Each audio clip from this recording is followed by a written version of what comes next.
সুপ্রদর্শক, আজকে আমাদের মাঝে উপস্থিত রয়েছে রন্ধনশিল্পী ও উদ্যোক্তা পরিবার মোমো ফিয়েস্তা রেস্টুরেন্টের ওনার শাহানা সুলতানা। শুভ সকাল আপু, কেমন আছেন? আলহামদুলিল্লাহ, শুভ সকাল। আমরা দেখি যে উদ্যোক্তা হিসেবে আপনি তো রন্ধনশিল্পী পেশায় আছেনই নিযুক্ত, তারপর একটু জানতে চাই উদ্যোক্তা পরিবার কেন? কারণ আমরা জানি যে উদ্যোক্তা হিসেবে আপনি রিপ্রেজেন্ট করছেন, কিন্তু উদ্যোক্তা পরিবার বলতে কি বোঝানো হয়েছে এখানে? পরিবার বলতে বোঝা যাচ্ছে যে আমি তো আসলে রন্ধনশিল্পী, আমি তো ওইটা নিয়ে কাজ করি।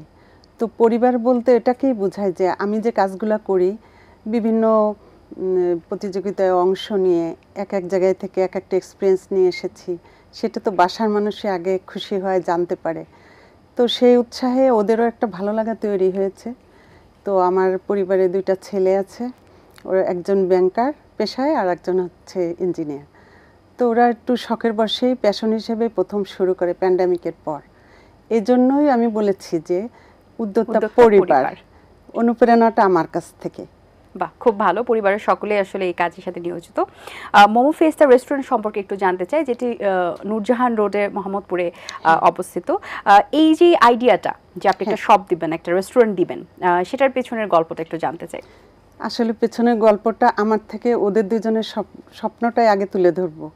কারণ প্যান্ডামিকের পর একটা আড্ডা হতো, কিন্তু ওই সময় তো আসলে পুরো পৃথিবী থমকে গেছে যে কি করা যায়, কি করলে ভালো হয়।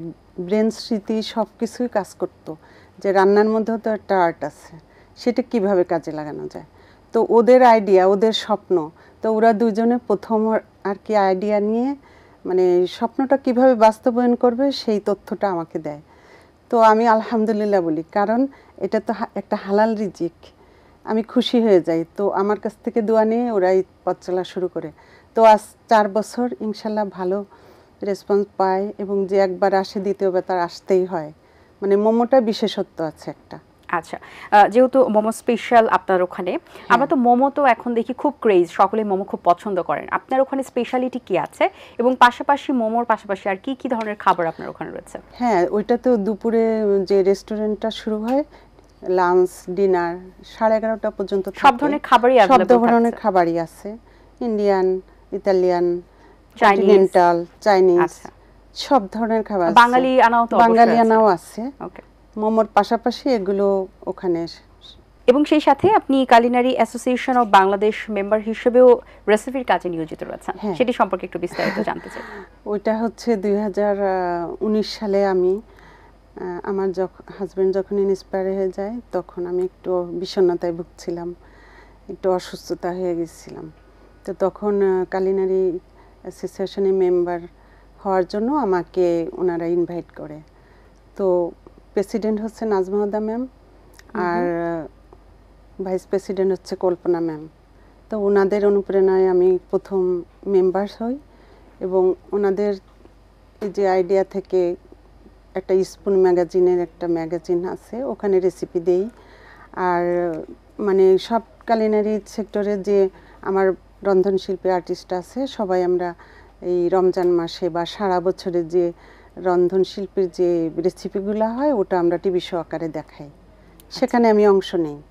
আচ্ছা, এই অংশগ্রহণগুলো কিভাবে করে থাকেন? যে প্রতিযোগিতায় আপনি অনেক প্রতিযোগিতায় অংশগ্রহণ করেন, এবং সেটা আপনার একটা প্ল্যাটফর্ম তৈরি করে, এই ক্ষেত্রে কিভাবে সহযোগিতা করে প্রতিযোগিতাগুলো?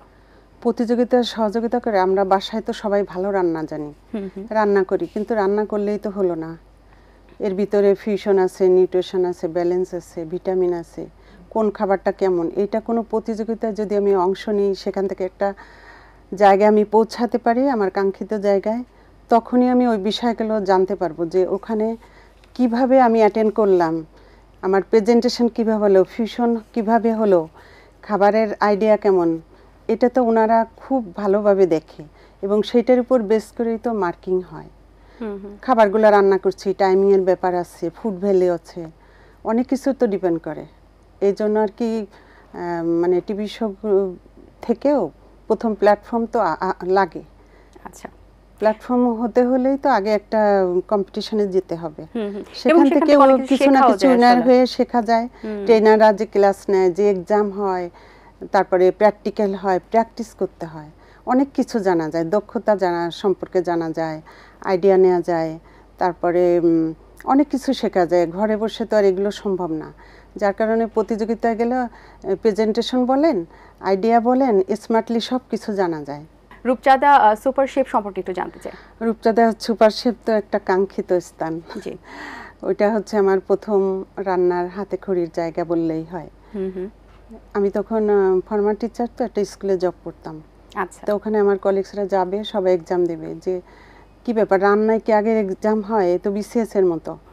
আমরা শুনেছি যে রান্নার কাজ হবে রান্না দিয়ে, গেলে রান্না করতে দিবে, ভালো মন্দ হলে একটা রেজাল্ট হবে, কিন্তু আসলে আইডিয়াটা এমন না। তো ওখানে তো আগে রিটেন পরীক্ষা দিতে হয়। তো এখানে আমরা রিটেন পরীক্ষা দিয়ে, রিটেন পরীক্ষাতে কি কি নলেজ রাখতে হয়? নলেজ রাখতে হয় পুরো বাংলাদেশ সম্পর্কে। আমরা তো মনে করেছিলাম যে শুধু রান্না নিয়ে কোশ্চেন হবে, তা কিন্তু না। এই নারীদের সব সেক্টরের যত রকম যে যে সেক্টরে নারীরা মানে উপস্থাপন করে বা ফেমাস হয়, সব বিষয়ের ক্যাটাগরিতেই কোশ্চেন হয়। এটার পেছনে কারণটা কি? কারণ আপনি রান্নার প্রতিযোগিতায় যাচ্ছেন, কিন্তু ফুল সেক্টর মানে পুরো বাংলাদেশের সব সেক্টর সম্পর্কে জানার যে ব্যাপারটা, এটা কেন মনে হয়, মানে কেন দরকার পড়ে? আমরা মনে করি কি যে রান্না মনে হয় একটা একটু নিচু ধরনের। না, সেটা অবশ্যই না, কিন্তু এটা তো একটা, আমরা রান্না খেয়েই তো বেঁচে থাকি, মেইন তো খাবার যদি না খেতে পারি তাহলে তো জীবন চলবে না। আর শুধু খাবার বলে তো না, এটা তো বিশ্ব দরবারে আমাদের একটা শিল্প হয়ে দাঁড়িয়েছে। এটা অর্থনৈতিক মূলধারায় আমরা শিল্প হিসাবে যাচ্ছি না, দেশ বিদেশে রপ্তানি করতেছে না খাবার, ফুড ভ্যালু যত সেক্টরেই যাক, এটাও তো একটা মূল বিষয় যে আমরা কি খেয়ে বাঁচি, কোথা থেকে উৎপাদন হয়। এই খাবারগুলো নিয়ে তো শুধু আমাদের দেশেই না, সব দেশে সারা বিশ্বেই কম্পিটিশন হয়, সেখানেও তো আমাদের বাঙালি খাবার রিপ্রেজেন্ট হয়। তো সেই প্রতিযোগিতাতে আপনি রিটেন দিলেন? হ্যাঁ, রিটেনে সাকসেস হই। আচ্ছা, তারপরে হচ্ছে স্টুডিও রাউন্ডে যাই। তো তখন একটা ছোটখাটো প্ল্যাটফর্ম পেয়ে গেছি আমি, তারপর থেকেই কাজ করা। কি মনে হয়েছে সবচেয়ে ডিফিকাল্ট কোন এক্সাম দিতে গিয়ে মনে হয়েছে? আমার মনে হয়েছে আমি আরো সেক্টরেও আছি। জি, আপনি সেই সাথে আছেন হচ্ছে আচার প্রতিযোগিতায়, আচার সম্পর্কে, এবং কুকিং অ্যাসোসিয়েশন বৈশাখী রান্না প্রতিযোগিতায় আপনার অংশগ্রহণ রয়েছে। এই যে এত প্রতিযোগিতায় আপনি অংশগ্রহণ করেছেন, দেখা যায় যে প্রত্যেকটা প্রতিযোগিতা থেকেই কিছু না কিছু শেখার থাকে, নতুনত্ব থাকে, কিন্তু প্রত্যেকটা সেক্টরে দেখা গেছে আচারের ক্ষেত্রেও আপনার একটা ভালো হাত রয়েছে, আপনি ভালো আচার বানান। সেক্ষেত্রে প্রত্যেকটা ভালো কিনা জানি না, তবে বানিয়েছিলাম সারা বাংলাদেশ থেকে ৬০০০ মিষ্টি আচারের ভিতরে আমি একটু সাধারণ গ্রেডে উইনার হয়েছিলাম। গিফট পেয়েছি বড় বড়, কিন্তু আইডিয়াটা তো অনেক ছোট। মনে করেছি যে আমি মনে হয় পারবো না। আচার শুনলেই তো ভয় করে যে এটা একটা সংরক্ষণের বিষয় আছে না, মা নানি দাদিরা বানায়, কিন্তু আমাদের এই যে নতুন যে জেনারেশন, এরাও তো কম কিসে, সবাই চেষ্টা করে। তো আমিও সেভাবে চেষ্টা করেছিলাম যে দিয়ে দেখি। তো ওখানে দিয়ে দেখি কি যে আসলে শুধু রান্না খাবারই না, আচারের ভিতরেও তো অনেক মাধুর্য আছে, বোধ শক্তি কাজ করে, স্মৃতিশক্তি কাজ করে, যে আমি এই জিনিসটা দিয়ে এই কিসে যায়, কোন আচারটা দিলে আমি সাকসেস হতে পারবো। এই আইডিয়া থেকে নিজে নিজে চিন্তা শক্তি দিয়ে কাজটা আমি করেছিলাম। আসলে আচার হচ্ছে সবচেয়ে লোভনীয় একটা খাবার, কারণ হচ্ছে আচারের যে স্বাদটা, এটা মোটামুটি সবাই জানে, সকলেই জানে। সো এটার যদি একটু থিকনেস কম থাকে তখনও মানুষ টের পায় যে আচারটা মনে হয় ভালো হয়নি। So it's very challenging. অন্যান্য খাবারের থেকে আসলে আচারটা বেশি চ্যালেঞ্জিং। আসলে আচারের কথা বলাতেও ক্ষুধা লেগে যাচ্ছে আসলে। আচ্ছা, সেই সাথে আপনি প্রিন্স বাজার লিমিটেড শ্যামলী শাখাতে পিঠা উৎসবে অংশগ্রহণ করেছেন, এবং সেরা রন্ধনশিল্পী ATN বাংলাতে 20 জনের মধ্যে আপনি একজন। এই যে আপনার জার্নিটা, শ্যামলী আপনি যে শাখাতে রয়েছেন প্রিন্স বাজার, সেখানে যে পিঠা উৎসবে, সেটা একটু আমাদেরকে জানাবেন, প্লাস সেরা রন্ধনশিল্পী ATN বাংলায় 20 জনের মধ্যে থাকার যে একটা অনুভূতি, সেটা সম্পর্কে আমাদের জানাবেন। আসলে পিঠা তো একটা বাংলার ঐতিহ্য, এটা কম বেশি সবাই পছন্দ করে। শীত আসলে সেই আবহাওয়াটা আমরা অনুভব করি ভেতর থেকে, যে বাংলার মানুষ পিঠা খাবে না, পিঠা জানবো না, শিখবো না।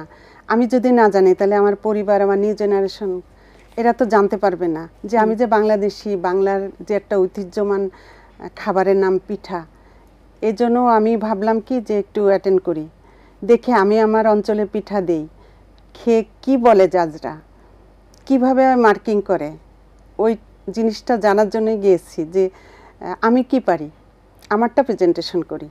সেরা রাঁধুনি 1427 অংশগ্রহণটা একটু জানতে চাই, সেই স্টোরিটা আপনার জীবনে কেমন ছিল? আসলে সেরা রাঁধুনি সব রান্নার ভিতরে এটা শ্রেষ্ঠ মহামঞ্চ। আমি ফর্মার টিচার, কিন্তু আমি না, যে সেক্টরে হোক, ডক্টর, ইঞ্জিনিয়ার, যে যে পেশায় থাকুক না কেন, প্রত্যেকটা নারী হোক মেয়ে হোক সবাই অ্যাটেন্ড করে, একবার হলেও জীবনে অ্যাটেন্ড করে। তো আমিও ভাবছি যে সব সেক্টরে তো দেখলাম, তো সেরা রাঁধুনিতেও একটু অ্যাটেন্ড করি। তো ওখানে অ্যাটেন্ড করেছিলাম, রেসিপি সিলেক্ট হলে তখন আর কি ওই রেসিপিটাই নিয়ে যেতে হয় দেখানোর জন্য অডিশনের দিন। তো ওইটা দেখে ওনাদের পছন্দ হয়েছে।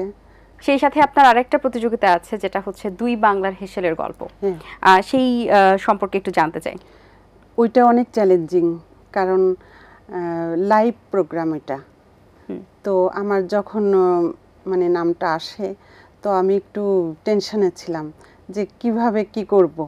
আসলে এটা তো একটা বড় চ্যালেঞ্জিংয়ের জায়গা, সরাসরি দেখবে সবাই। তো আমার হোম ডিস্ট্রিক্টের খাবারের জন্য বলা হয়েছিল। তো ওইটা হচ্ছে আমার গোপালগঞ্জের হোম ডিস্ট্রিক্টের একটা ডেজার্ট আইটেম ছিল, আচ্ছা, লাউয়ের লাড্ডু। তো ওইটা দেখিয়েছিলাম। আচ্ছা, এবং সেই সাথে আপনি স্পুন ম্যাগাজিনের রেসিপি রাইটার হিসেবেও আছেন নিয়োগপ্রাপ্ত। এখানে কিভাবে আপনি রেসিপিগুলো দিয়ে থাকেন? এখানে হচ্ছে থিম আছে, যেমন রমজান মাসে রমজানের ঈদ, কোরবানি ঈদ, অনেক ভ্যারাইটিস কাজে আর কি যখন থিমগুলো দেয়া হয় তখন আর কি এখানে বাসা থেকে রেসিপি তৈরি করে ওখানে যেতে হয়। তখন ওখানে আবার আর্টিস্ট থাকে এই ফুড কার্ভিংয়ের উপরে, সে দেখে চুজ করে যে কাঠটা কেমন হয়েছে। প্রথম ওইটা পরীক্ষা করে, তারপরে হচ্ছে রেসিপি দেই, তারপরে হচ্ছে সাবমিট করে, তখন আর কি ওইটা পত্রিকা আকারে আসে। আচ্ছা, প্রতি বছরই আসে। আচ্ছা, প্রত্যেকটা রন্ধনশিল্পীর তো একটা সিগনেচার আইটেম থাকে। স্পেশালি আপনার ফ্যামিলি মেম্বার আপনার কোন খাবারটা সবচেয়ে বেশি পছন্দ করেন, বা আপনার বাসায় গেস্ট আসলে আপনি কোন সিগনেচার আইটেমটা একদমই রাখবেনই রাখবেন? ওইটা হচ্ছে বিফ কাবাব, আর হচ্ছে পায়েস। আর রিচ ফুডগুলো আমি বেশি করি, কারণ ওই রূপচাঁদার প্রথম যে আমার হাতে খড়িটা, যে কম্পিটিশনটা, ওইটা আমি রিচ ফুড দিয়ে মানে প্রথম সায়দা ম্যামের মন জয় করেছিলাম। রান্না তো দেখা গেছে অনেকে আমরা বলি যে এটা আসলে জেনেটিক্যালি হয়, অনেকের হাতের রান্না করতে করতে হাত ভালো হয়, কিন্তু তারপরে যে ইনস্টিটিউট থেকে শেখার যে একটা ব্যাপার থাকে একটা রন্ধনশিল্পীর জন্য, ইনস্টিটিউট থেকে শিখে আসা কতটা জরুরি বলে আপনি মনে করেন? ভেরি ভেরি ইম্পর্টেন্ট, কারণ এটাই তো প্রথম পার্ট রান্নার জগতে। না হলে আমাদের দেশে হোক দেশের বাইরে হোক এত এত বড় বড় হোটেল কিভাবে মেনটেনেন্স হয়, এবং এটা জানতে হবে কিভাবে কিচেন বা পরিষ্কার রাখতে হবে, নিজে ক্লিন থাকতে হবে। এই যে পড়াশোনার ভিতরে যে আছে, এই যে হোটেলটা কিভাবে রেস্টুরেন্টটা চালাচ্ছি, এটা ক্যাটারিং দিতে হলে কিভাবে প্যাকিং করতে হয়, প্যাকেজ করতে হয়, তারপরে সার্ভ করতে হয়, এইগুলো এ টু জেড সব কিছু ইনস্টিটিউটে ভর্তি না হলেই, একাডেমিক শিক্ষা না নিলে তো এটা কোনোভাবেই সম্ভব না। যার কারণে প্রত্যেকটা সেক্টরের রন্ধনশিল্পী হোক আর শেফ হোক সবারই একাডেমি পড়াশোনা করা অত্যন্ত প্রয়োজনীয়। কারণ কোন খাবার, খাবার, তারপরে হচ্ছে কুকড খাবার একসাথে ফ্রিজে রাখবে, জীবাণুমুক্ত হবে, কিভাবে হবে, আমরা সেই থেকে বাঁচতে হলে স্বাস্থ্যসম্মত খাবার খেতে হবে, জীবনে ঝুঁকি না থাকে। তারপরে হচ্ছে কোন বোর্ডে কি কাটবো, কোন খাবার ঢেকে রান্না করব, কতটুক টাইমিংয়ের ব্যাপার, অনেক কিছু ডিপেন্ড করে। জি, অসংখ্য ধন্যবাদ আপনাকে, অনেক কিছু জানতে পেরেছি। অনেক শুভকামনা রইল আপনার জন্য, ভালো থাকবেন সবসময়। তোমার জন্য শুভকামনা। ধন্যবাদ এটিএন বাংলাকে আমাকে আমন্ত্রণ জানানোর জন্য। দর্শক, আশা করছি আজকের আয়োজন আপনাদের ভালো লেগেছে। আজ এই পর্যন্তই, দেখা হবে আগামী পর্বে নতুন কারোর সঙ্গে। সেই পর্যন্ত ভালো থাকুন, সুস্থ থাকুন এবং এটিএন বাংলার সাথেই থাকুন। সকলকে আল্লাহ হাফেজ। দিন আসে দিন যায়, সময়টা চলে যায়, তবু আছি এই বেশ ভালো। জীবনটা রঙময়, যেভাবেই হওয়া চাই, নয় কবু সাদা কালো। এই আশাতে স্বপ্ন ভাসে, সুখ হাসে চোখে মুখে, চায়ের চুমুকে।